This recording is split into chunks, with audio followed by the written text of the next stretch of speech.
Good morning. গোচালা ট্রেকের চতুর্থ দিনে সবাইকে ওয়েলকাম।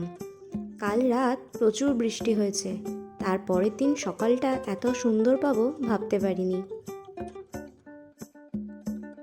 আমাদের গন্তব্যস্থল ছিল জংড়ি, তো রাস্তায় যেতে যেতে আপনাদের সঙ্গে অনেক গল্প হবে। ঘুম থেকে উঠে টেন্টের বাইরে এসে এত সুন্দর ওয়েদার দেখে মন মুগ্ধ হয়ে গেছিল। ওই যে দূরে দেখা যাচ্ছে পান্ডিম, যেটা আমাদের দেখিয়েছিল আমাদেরই টিমের একজন সিনিয়র।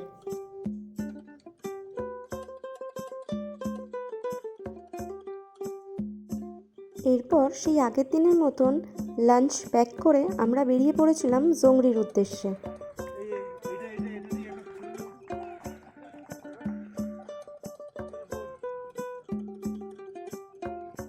হ্যাঁ,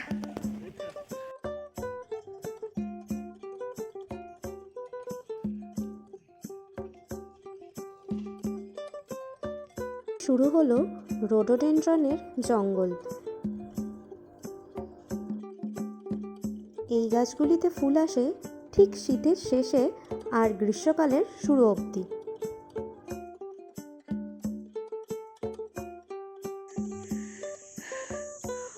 পুরো এরকম কাঠের রাস্তা, এই দিয়েই উঠতে হচ্ছে, একটু কষ্ট হচ্ছে। দেখা যাক কত দূর যেতে পারি। কিছুটা রাস্তা চলার পরই শুরু হলো মেঘেদের খেলা। যত বেশি মেঘ বাড়ছে রাস্তা তত বেশি দুর্গম হয়ে যাচ্ছে।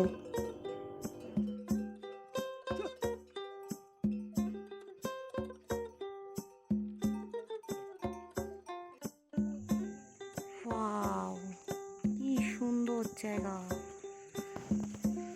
পাতাপাতি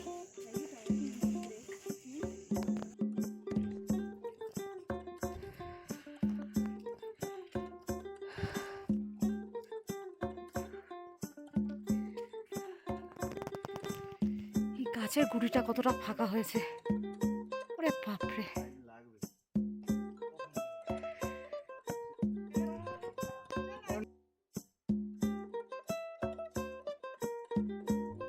এটাই হয়তো প্রকৃতির সৃষ্টি। এই এত বড় একটা পাথর কি সুন্দর নিজের জায়গায় স্থির হয়ে দাঁড়িয়ে আছে।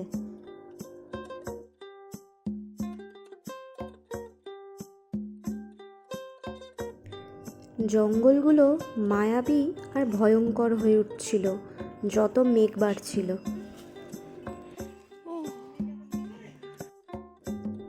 এত ভয়ঙ্কর ছিল জঙ্গলটা, চারিদিকে শুধু জঙ্গল আর জঙ্গল। আর আমাদের বোনাসে পেয়েছিলাম এই মেঘ, যার জন্য সামনের কিচ্ছু দেখা যাচ্ছিল না।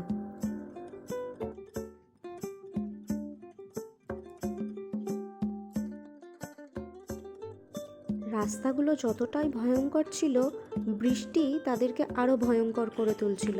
আর এই রাস্তা দিয়ে আমাদের ওপরে উঠতে খুবই কষ্ট হচ্ছিল। আর ওই দেখুন নিচে ইয়াকগুলো দাঁড়িয়ে আছে, ওখান থেকে আমরা সোজা উপরের দিকে উঠে রে এসেছি। ভাই, মানে ওফ, কি যে কষ্ট হচ্ছে। এটা তো খুব ভালো রাস্তা, কোন রাস্তা দিয়ে উঠে উঠে উঠে মাথা খারাপ হয়ে যাচ্ছে।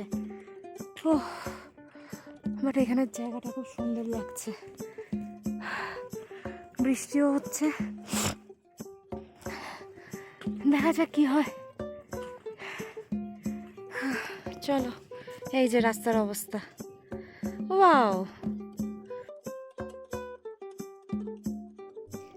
রাস্তাটা দেখে আপনাদের হয়তো মনে হচ্ছে খুবই ইজি, কিন্তু একদমই না। কারণ রাস্তাগুলো ছিল কাঠের, আর তার মধ্যে কাদা জমে এত পিচ্ছিল হয়ে গেছিল যে আমাদের হাঁটার গতিবেগ অনেকটাই কমিয়ে দিয়েছিল।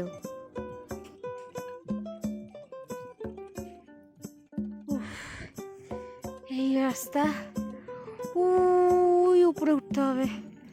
উঠি, চলো। ফিদাং এর একদম সামনেই আছি আমরা, তো যাই। সব আসছে টুকুর টুকুর করতে করতে, ওরে বাবারে ভীষণ কষ্ট। চলো গিয়ে দেখা হবে। অবশেষে আমরা এসে পৌঁছেছিলাম ফেদাংয়ে। আর ফেদাংয়ের ওয়েদারটা আপনারা দেখুন, চারিদিকে শুধু মেঘ আর মেঘ। এখানেই কিছুক্ষণ আমরা রেস্ট নিয়ে একটু লাঞ্চ করে বেরিয়ে পড়েছিলাম দেওরালির উদ্দেশ্যে।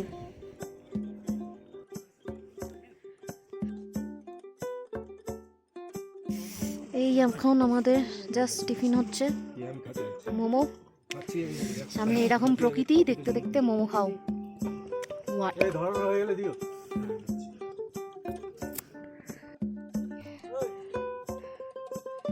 এই হচ্ছে পরিস্থিতি।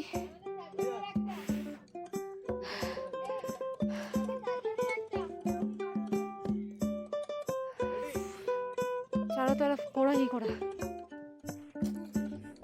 আমার হাতের এই বোতলটা ছিল আমার গোচালা ট্রেকের সাথী, যাকে আমি একবারও হাতছাড়া করিনি। সামনেই সবুজ ব্যাগটা নিয়ে যিনি উঠছেন তিনি ছিলেন আমাদের ট্রেকের গাইড, যে আমাদের এই পুরো ট্রেকটাতে খুব সাহায্য করেছে। অসাধারণ আসছে, অসাধারণ। আমার এই ফোনেই এত সুন্দর ক্লিয়ার আসছে।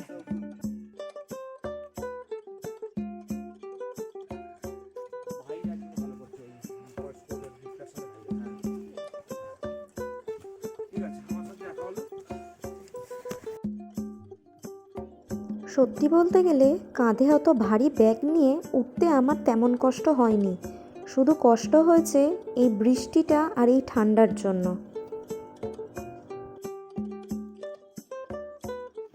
এই না, একটা female এইটুকু পেয়েছি। আমি বলতে পারি কেন, এটা এই দেখো, এটা কিসের এটা হচ্ছে স্কোয়ার 4 ইঞ্চি, হ্যাঁ 4 ইঞ্চি হ্যাঁ, স্কোয়ার, ফিমেল একটা স্কোয়ার হয়। অসাধারণ একটা ছাপ পেয়েছি।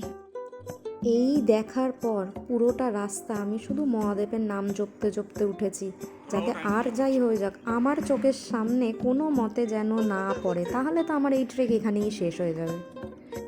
ফাইনালি আমরা দেওরালি টপে পৌঁছেছি। ওয়েদার দেখো, খুবই খারাপ ওয়েদার, জানি না কি হবে। ভগবান করুক যেন সব ঠিক হয়ে যায় আজকে রাতের মধ্যে, নাহলে কিচ্ছু দেখা যাবে না। Okay fine.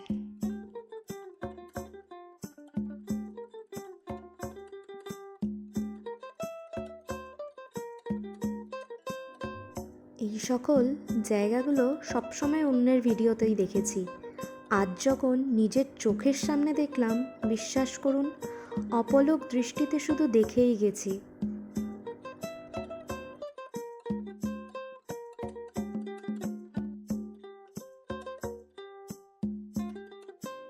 ভগবানের কাছে শুধু ধন্যবাদ জানিয়েছি তার অপরূপ সৃষ্টিকে নিজের চোখের সামনে এত কাছ থেকে দেখানোর জন্য।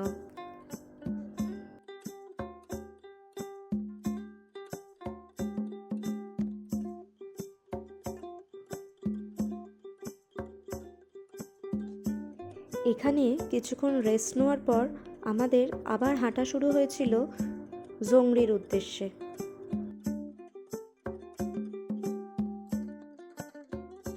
এই যে সামনে দিয়ে যে রাস্তাটা দেখলেন, ওখান থেকেই আমাদের যেতে হবে। বুঝতে পারছেন তো কতটা ভয়ানক রাস্তা।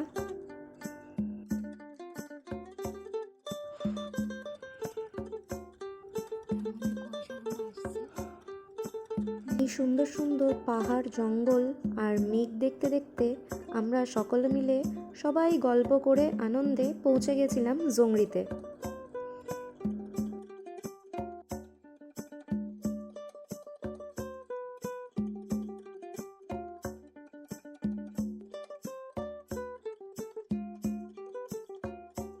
ওকে,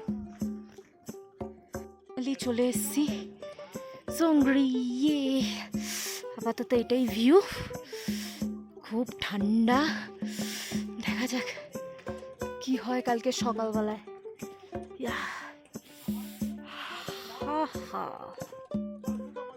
ওকে, আজকের ভিডিওটা এই পর্যন্তই, দেখা হবে নেক্সট আরেকটি ভিডিওতে।